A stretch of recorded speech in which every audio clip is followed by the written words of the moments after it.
Today, we're doing a webinar on web3data.js. We're going to kind of take you around and show you what it looks like to use Amberdata's API in your dApp or whatever you're building. So yeah, I'm Taylor. I'm the open source and community developer here at Amberdata, and we're really excited that you're here. So our tentative schedule is we're going to start by talking about web3data.js, like what it is and how to set it up. Then we're going to look at getting data via the Amberdata API. So just making basic calls. And then after that, we're going to look at what it looks like to use web3data.js as an ethers.js or web3.js drop-in replacement. And then finally, we're going to look at real-time blockchain data with WebSockets, part that I'm most excited about. Afterwards, we're going to have a brief Q&A session. So what is Amberdata? So Amberdata is an all-encompassing blockchain and market data API. We also have dashboards and panels, as you can see on our website. We do blockchain analytics, metrics, security, anomaly detection. The question is more, what doesn't Amberdata do? And we're working hard for multi-chain support as well, which is really exciting. And so eventually we'll be like the one-stop shop for all the blockchain and market data that you need. Which is really powerful because we provide a lot of context that other platforms cannot. So here's an example of a few of our panels. So you can see here, we have propagation times and charts about that, and then different things like transaction status, and then security vulnerability overviews, which is really cool because as we attempt to bring transparency into the space, it's really nice to know like which contracts out there are insecure. So you kind of can know which ones you can trust. Right, so here's the API. We have over 59 endpoints and counting, always adding new ones every day. And we have real-time and historical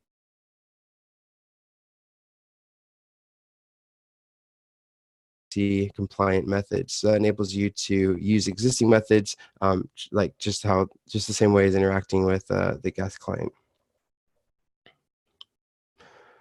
So I'll quickly kind of show you our documentation.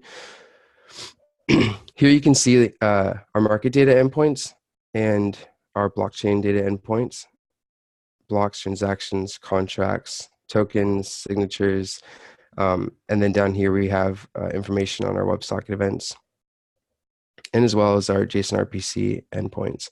And the really cool thing about this, we're actually able to come in here, input our API key, and we can test out this API right in the documentation here. So once you get your API key, that's really fun and easy to do. So the API key. So we made this really nice getting started page, which makes it easy. So first step, create your account, and then you can go ahead and get your API key. Start with a free developer key, and then once you have that, like I said earlier, in the documentation, you can throw your API key in there and start testing things out. Then we can add our SDKs, which is the step that we're doing. And there's also some tutorials that we have on our website as well. Using your API key, you can throw those into the tutorials and then try those out.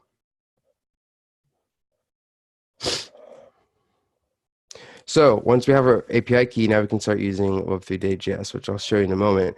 So what is this? Why do we create this? So web3data.js is our open source JavaScript SDK. And we really wanted to make it easy for dApp developers or anyone using our API to be able to build on top of Amberdata. It's intuitive, it's simple, and it helps to free up your development time so you can focus on the core logic of your dApp. You can let us handle all the data and running the nodes and stuff, and just do an npm install, get web3data.js rolling, and you have all the data you need. So we began how all good JavaScript projects do with an npm install, and then you can import web3 data and initialize it with your API key. And once you've done that, now you're ready to go. You can call any of our endpoints from there. So the first example we're going to look at is address information. We're going to start by going to the documentation, kind of see what are we getting here with this endpoint. So as you can see, we get the balance in, balance out, And there's some few key things here that I think are really important. So right here, we can check to see if whether this is a contract or EOA. Now, if it's a contract, we're going to get some additional metrics back as well. So for instance, this is an example of CryptoKitties address. And since it's an EOA, contract account, it's going to tell us the type of contract. So it's an ER721 or NFT if you're familiar with that. It gives us the name, the number of holders, number of tokens and transfers, etc. You'll notice these two metrics right here. Those would be for ERC20 tokens. It would tell you the total value in USD, as well as like a unit value, so the unit price of that token as well. And so from here, I've set up a little example in RunKit for us to look at. So this is what it would look like to use web3data.js to get that information from our endpoint. So again, the same kind of setup we looked at earlier, and then just calling web3data.address.getInformation. This is an EOA account that I found. So something I wanted to look at right here is this include price parameter. These are our filters. And in the docs, it kind of showed you there with the extra query parameters that you could add. Include price is really cool. So what this shows us is that we can actually get pricing data along with our blockchain data, like in the same request, which is really powerful. So as you see, this key balance here refers to the same key right here. And this quote price is the price of Ether in USD. And since we're getting address information, this is the current Ether price. So you take the quote price, you multiply it by the balance, which is in way, and we get the total right here. So it looks like it's over $133,000 worth of Ether that this address contains. So that's a really cool feature right there. And then I also added an example for the contract, and it's CryptoKitties, so you're going to see the same data kind of coming back. Although again, I included price here. So if we scroll down here, we can kind of see the same data that we looked at earlier on the last page, but it should be slightly updated. This is a fresh call. And then again, we can see here the CryptoKitties contract has about $12,000 in Ether in it.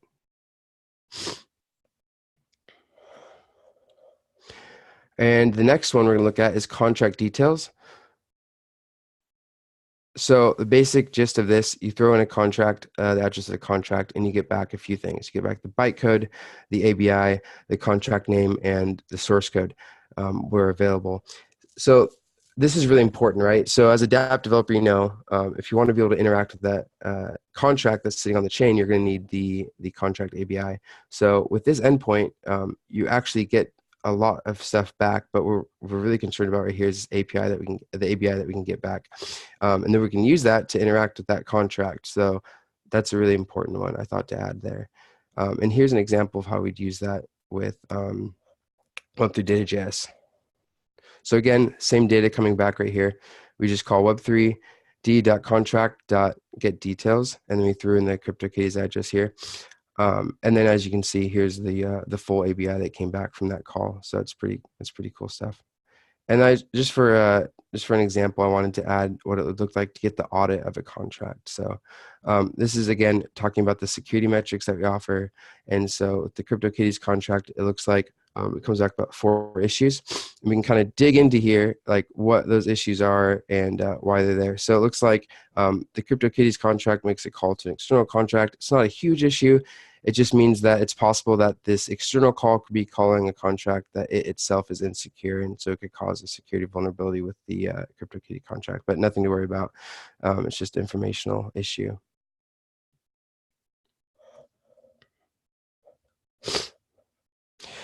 Okay, address balance. So this one is fairly straightforward. So on the last one we saw with address information that we could get the balance as well. This one specifically is for the current account balance, and it just comes back with a value right here. It also comes back with a timestamp and block number. So this is kind of like, this is the last block number where a transaction has moved balance. And so it's kind of like the last known point of that account's balance.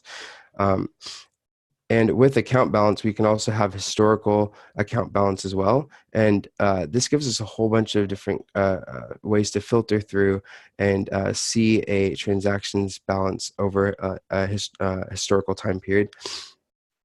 And the reason I pointed out both of these endpoints here is because with web3data.js, we can actually call use both of those endpoints kind of at once. So I have web3data.address.getBalance here, and again we're looking at the CryptoKitties address. And you'll notice there's the first one that we're just throwing in the address, and we want to get the current balance back. And so that's what we get right here. So as you can see here, here's the value of that came back, similar to what we saw in the documentation. But what you notice here is that same method here, but I added a start date. And so the web3.js knows that you want historical balance now. And so what that does is it's automatically going to hit the historical balance endpoint. And now, as you can see here, we have the historical balance of that account starting from what looks like April 25th, 2019. And it's starting from there to like right now, we're able to see the balance as it has changed and progressed through that time, which is pretty neat. So that's kind of an example of where web3data.js can make it a lot easier to get different pieces of data. It kind of saves you on the thinking and the having to do any of the extra work there. Okay, so web3data.js is also an Ethers and Web3 drop-in replacement. And kind of the reason we did that is if for those looking to switch to using Amberdata's API, we didn't want it to be a big hassle to go through your old applications and go and rewrite a bunch of code. So we started adding methods that mirrored Web3 and Ethers.js, so that it'd be like super simple, smooth, and easy to change over to using web3data.js and getting that additional kind of like additional data and context that we just kind of looked over. And in most cases, it's as easy as changing a variable name. So we're going to go over that, what that looks like. Okay, so get a transaction. Put it with Web3 Ethers. It's all basically the same. Put a transaction hash in, and you get the transaction data back. So with web3data.js, it's like really similar to Web3, where it's web3data.eth.getTransaction. But the difference is in the data, really. So with the get transaction coming from Amberdata's endpoint, you're going to get additional data such as if the status of the transaction was a success or a fail, whether it's confirmed or not. If it is confirmed, it says the number of confirmations that it has and the fee associated with the transaction. There's a few more things as well that comes back with that. So going further, again, we have this option to include price with our request.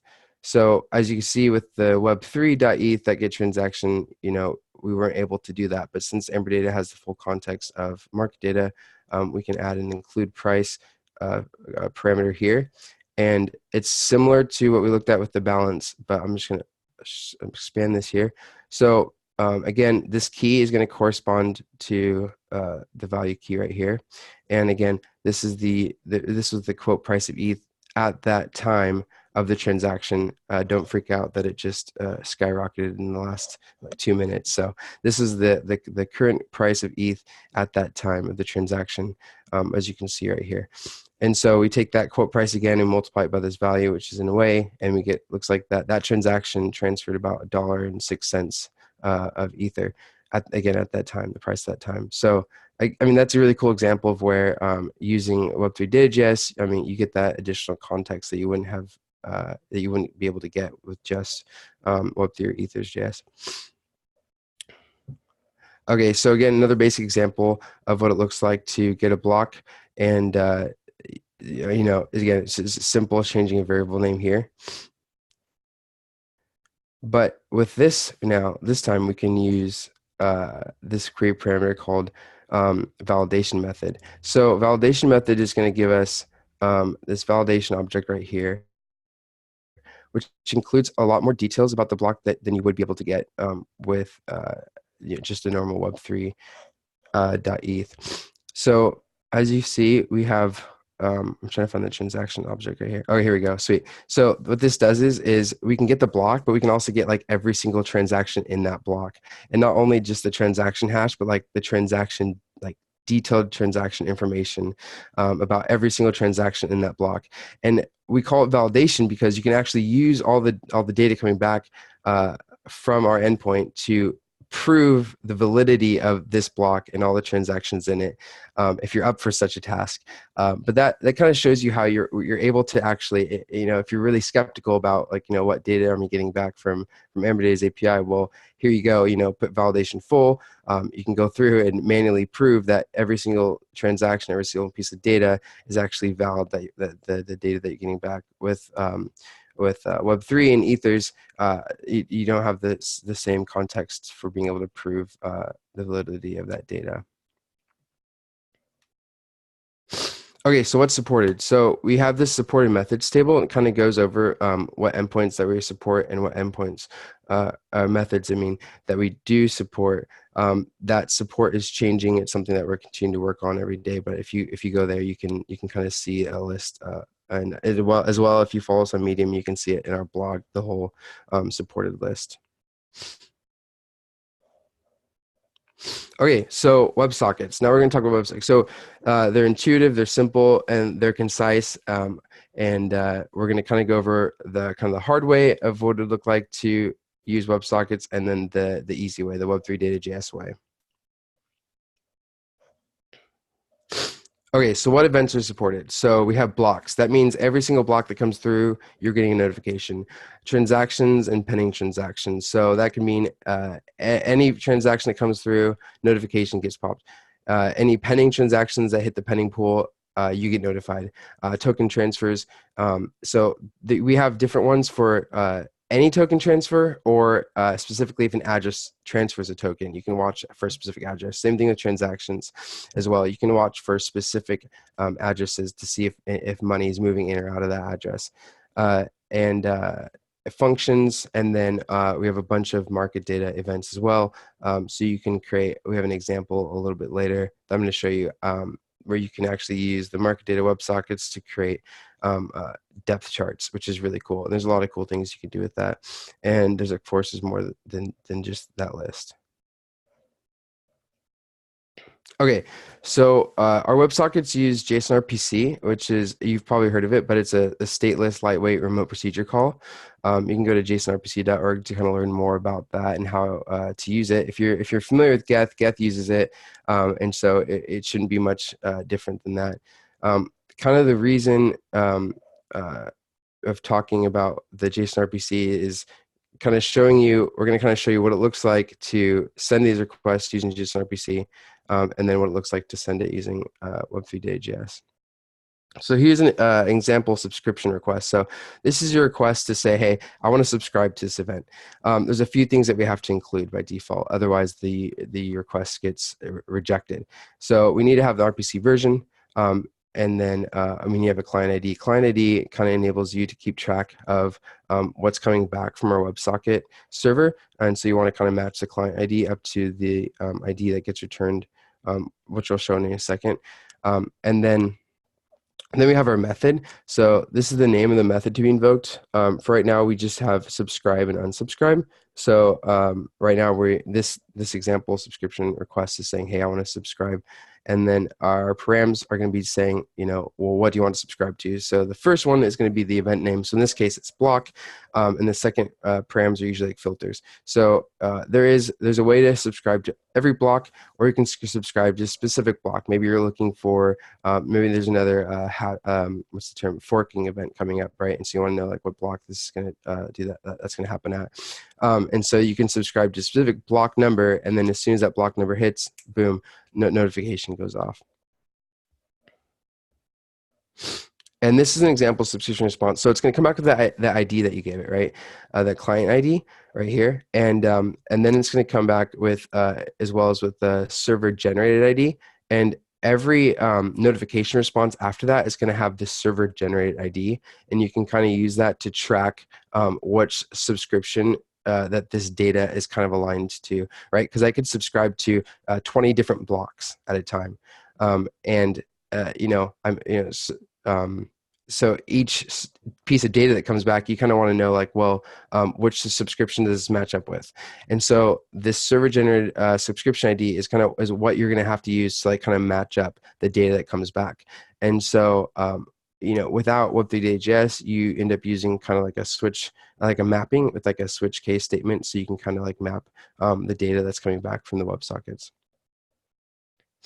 And this is an example event response. So it's coming back with our parameters. So this is kind of the same stuff that's happening here, but we have the result, and the result is what really like contains the data. So this is kind of like a chopped off version of what would come back with a block subscription response.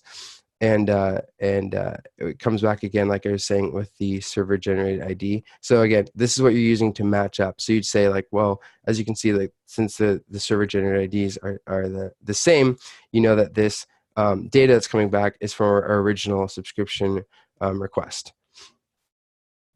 Okay, so without web3.js, this is kind of what it looks like. This is like using the low-level WebSocket WS module. So you kind of open the WebSocket, then you send your subscription request, and then when message comes back, we take that data, and it's all coming back as strings. So you have to like parse it and stringify and do all that sort of thing, which is totally possible. But again, when you're coming back here with the data, it doesn't know anything about that subscription ID. So you kind of have to like filter it out and like try to match up the data with the subscription response. So with web3.js, again, initialization is very similar. And then we just initiate a connection, and then we start listening for the block, and then the block data will start coming. And so as you can see, it's a much simpler process than doing it all by hand. So web3data.js actually abstracts a lot of that away. So we're going to kind of go over here to an example real fast. Which shows this, and I'm using the method once, and that was just so that it wouldn't start spitting a bunch of block data. So using once, we can subscribe to a single block event, and as soon as that event fires, it will automatically disconnect, initiate an unsubscribe request, and then disconnect the WebSocket. Right here is what we're doing. Yeah, so again, initialize connection. You subscribe to your block event. This method right here is what sends out the subscription event in the JSONRPC format, but it's all under the hood. And then it does the unsubscribe for you automatically once you get that data back. And here's kind of an example of what the data would look like if it was coming back. So for each block, we get all this data. Pretty simple. Okay, so here's an example of kind of subscribing to address transactions. So again, I just did once. If you kind of let it run, it will like shoot out a bunch of data and gets really cluttered down here. So again, same process up here. We're subscribing to address transactions, and we're filtering by address. So whenever, and this is BAT token, by the way. So whenever BAT token receives any transactions sent to it, or it sends a transaction, we're going to get a notification, and it's going to get logged. And so here's an example of what it looked like when we did receive a transaction event and the data that was associated with that. So I mean, this is really cool. I've seen some questions on Stack Overflow about like how can I get like a notification when this address sends ETH or receives ETH, so that I can maybe trigger an action to do something as soon as I know that a transaction went through. And this is how you would of course do that. And then quickly show you the market data example. So this is kind of what I use in our market data example. I'll show you in a second. Is we can subscribe to order events. So we're again, this is just a once. We're just subscribing to one order event, and we're looking at the GDAX exchange. So whenever a market order comes through for an ETH BTC, we're going to get a subscription response from that. As you can see right here, this is the data that gets returned, the order data that comes back from the WebSocket. It's all described in the docs, the different pieces that are coming back there. But this is how it would look to do that using Web3. Again, it's all super similar and like really simple to use. Okay, and then I just really quickly wanted to show a demo page of what it would look like to use. Let's see if we can get that to go. Sweet. Okay. So this is what it looks like.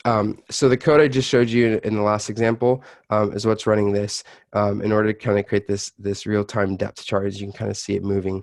And so it's kind of an example of something you could build using Amberdata's API, WebSocket API with web3data.js. And it's like, again, it's like 4 lines of code to get this data coming through here, which makes it a lot simpler to build cool things like that.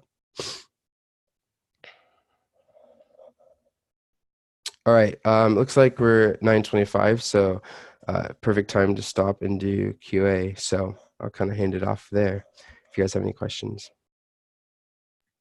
There are a couple ways to ask questions. You can either type the question in the Q&A section of the Zoom, or you can raise your hand and I can unmute you to speak. Thank you, Taylor, for the presentation. It's really awesome. Thank you.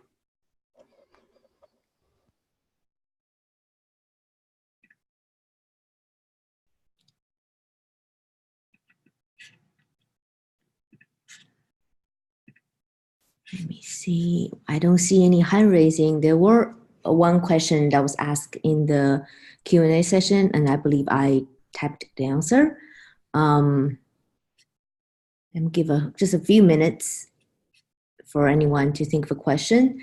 We'll be hosting a series of workshops like this to demonstrate various. Oh, I see a question. There you go.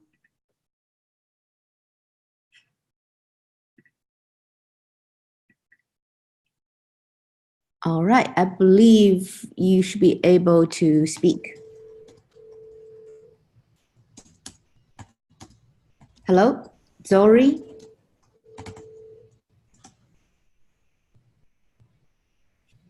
What are your fees? I'm assuming by fees you're talking about for an API key? Yeah. So if that assumption is correct, yeah, API key. So the most of the stuff I showed you was on the developer plan, so it's completely free. There's some historical data that does come with the professional plan. If you look on our website under the pricing page, you can kind of like see a breakdown of all the different prices. Well, sorry, Taylor, jumping in. Let me repeat the question. I think Zori is asking what are our fees? So this is the API pricing. So we have Right. a developer plan that's completely free. Just go to our website and get a key and you can use. And we also have a professional tier. And in professional tier, we have 2 different charging plan. One of them is literally just a $50 a month. To get you started, you will have access to a full range of data, including historical and lots of token metrics. And we also have a professional tier, is a little bit more expensive. However, that one is for people with lots of usage. So you know, it's all you can eat type of pricing plan. So go to amberdata.io/pricing. You will have all the information there.